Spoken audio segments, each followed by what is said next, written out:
Hey guys, welcome to the video today. In today's video, I'm going to review and show how to use the Autophix OBD2 Code Reader. And the model number on this one is OM126P. Let's take a look at the back here, and it looks like it lists all the different features and functions and compares the different models. Okay, so OBD stands for Onboard Diagnostics, and all cars and light trucks model year 1996 and newer that were sold in the US were required to have this port in the vehicle. So any vehicles that are 1996 or newer, you will most likely have the port on the driver's side underneath the dash. If your car or light truck was sold outside of the US, it's still possible that you have this port in your vehicle. Just take a look around to confirm for sure. Okay, let's open up the package and see what's inside. Okay, here's everything that was inside the package. We have the user's manual here, and make sure to read through the user's manual completely before you do use the OBD2 Code Reader. It will tell you everything you need to know on how to use the OBD2 Code Reader both safely and properly. Then we have a USB cable here to be able to update the OBD2 Code Reader software, and then we have the OBD2 Code Reader. So let me take this out to my 2006 Toyota Corolla, and I'll show you how this hooks up in my vehicle. Okay, so before we begin, whenever you're working with vehicles, make sure that you're wearing the proper safety equipment and take all safety precautions. Okay, so on my 2006 Toyota Corolla, the OBD2 port is on the driver's side underneath the dash. That's it right there. And if you notice, it's longer on the top and shorter on the bottom with angled sides, so just make sure that you hook up the OBD2 Code Reader the correct way. Okay, I'm going to hook up the OBD2 Code Reader now, and I'll be right back. Okay, so I have the OBD2 Code Reader connected, and you do need to turn your vehicle to the on position. You don't need to start your vehicle up, but you do need it to the on position so the onboard computer can communicate with the OBD2 Code Reader. And we'll go through each of these options and talk about what they're for. And we'll go into the OBD2 menu option last. So first, let's talk about the IM Readiness option. And this is a good option to use before you go and get your vehicle emissions tested. And this is also in the OBD2 menu, so we'll talk about this more when we go into the OBD2 menu. Then we have the setup menu here, you know, a lot of different options, different languages here that you can change,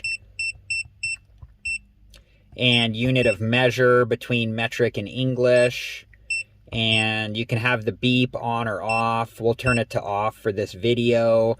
You can record data. Looks like you can change the background here from night mode to day mode. And you can provide feedback on the OBD2 Code Reader. So then in here, the next option is lookup. And in here is where if you know a specific trouble code that you wanted to look up, you can type that information in, and this will give you information about that specific trouble code. And if you go into the review option, this is where you can review the diagnostic trouble code data from your vehicle that was stored in the OBD2 Code Reader. And then this option here gives you information about the OBD2 Code Reader. So now let's go into the OBD2 menu. And right now the onboard computer and the OBD2 Code Reader are communicating. And here is some information about my 2006 Toyota Corolla. It's letting us know that the MIL status is on, and then it's letting us know about, you know, how many diagnostic trouble codes are in the onboard computer and about the readiness monitors and other information as well. So let's hit enter here, and that'll take us into the diagnostic menu. So the first option is read codes, and it tells us here that in my 2006 Toyota Corolla, I have a code of P0420, which is catalyst system efficiency below threshold bank 1. And unless you're a mechanic, we're not going to know what that means. So this is where you would go to the internet and you would do some research on this specific trouble code that you're getting and find out, you know, the possible reason that you're getting that trouble code. And each trouble code can have multiple reasons why you're getting that trouble code. And it tells us here that this is one of one, but if you had multiple codes, you know, you could scroll through them. But in this case, my 2006 Toyota Corolla just has the one code. And this is great information to have, because even if you don't decide to try to repair your vehicle yourself and you do decide to bring it to a mechanic, you can talk to the mechanic ahead of time about the trouble code that you're getting and the possible causes for that trouble code, and then the possible pricing for the repairs, you know, on that trouble code.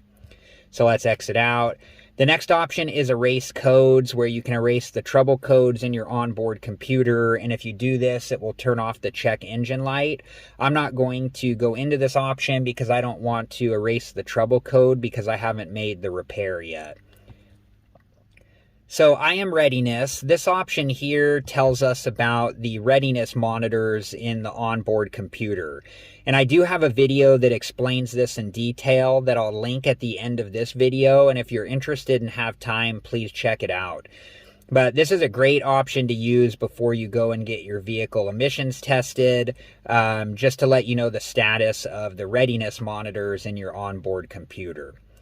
So the next option is data stream, and this is an option that allows you to view live data from your vehicle, which will sometimes help you track down further why you're getting a specific trouble code. The next option is freeze frame, and this option is a great option because when the trouble code was stored in the onboard computer, it stored various information that was going on with your vehicle at that time. So sometimes this information can help you track down why you're getting that specific trouble code. And you can see here's all the different information that it stored when the trouble code on my 2006 Toyota Corolla was stored. Okay, so the next option is the O2 sensor test, and not all vehicles are compatible with this option. If your vehicle is compatible with this option, then the O2 sensor test will allow you to view test results from your onboard computer's most recent O2 sensor test. So the next option is onboard monitoring, and the user's manual says that this function can be utilized to read the results of onboard diagnostic monitoring, tests for specific components or systems. The next option is test or component, and if we go into this option, it has the EVAP system test. And the user's manual says that the EVAP test function lets you initiate a leak test for the vehicle's EVAP system. The C Reader 6 does not perform the leak test, but signals to the vehicle's onboard computer to initiate the test. Before using the system test function, refer to the vehicle's service repair manual to determine the procedures necessary to stop the test. And the next option is vehicle information, and if your vehicle is compatible with this option will tell you the vehicle identification number, the calibration identification, and the calibration verification number.